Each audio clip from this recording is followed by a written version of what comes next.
In December of 2019, when Susie bent over at the pediatrician, she was like, hey, we see some, that there's some irregularity here. Let's monitor it and see, if there's anything that needs to be done.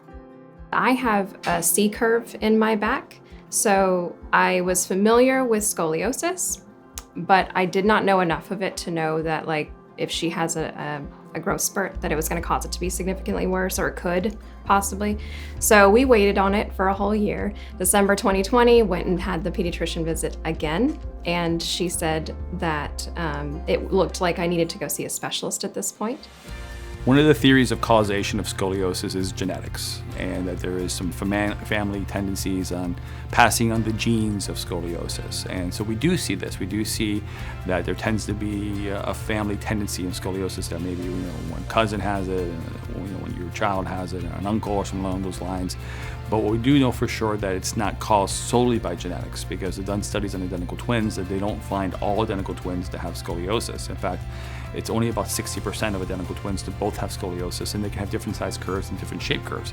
I've personally taken care of twins with the exact same curve, and I've taken care of twins with only one patient has the scoliosis and the other one doesn't.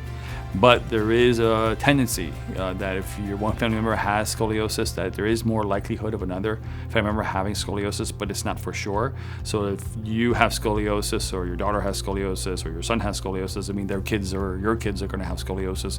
We don't know. The only way you know is to check them and make sure that they're okay. And I would definitely recommend you being more prudent about the evaluations, but it doesn't guarantee anybody's going to develop scoliosis just because one person has it. I knew that sometimes my posture, it would be like a little bit cattywampus, and then my pediatrician, when she would go along my back, like I could feel it kind of not in the center of my body.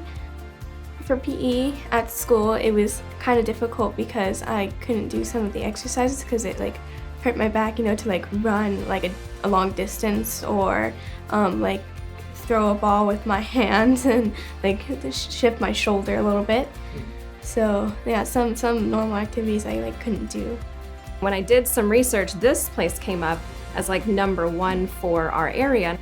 He has a lot of before and afters of patients that have the same curves as Susie. So I was really confident in selecting the site because of that. When I found out people were traveling from across the United States to come here, I was like, oh my gosh, how lucky are we, that this is right here. Whenever we found Dr. Nalda, he took the x-rays and he said, well, here's my professional opinion. It is severe. We have two options, and that's therapy or surgery. And we did consult with a couple of other chiropractors in our area. They all said the same thing. It was like, you can either stop this with surgery and use a brace, or you're gonna have to just go in for surgery.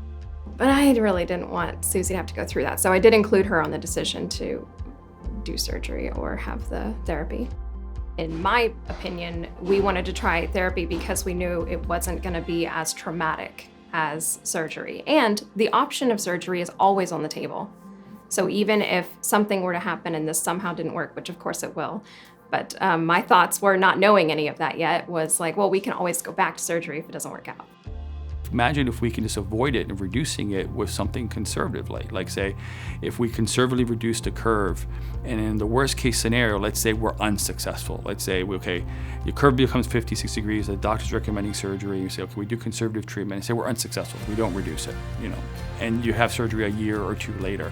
As long as we can hold the curve the same, there's really no difference. There's really no difference in doing surgery 2 years later, or they're doing a surgery now if we're unsuccessful. But imagine the other scenario. Let's say you never tried anything, you have surgery, and now the surgery leads to a massive complication, and now we have all these other hosts going on. You're saying, man, I wish I would have tried something else, but now it's too late.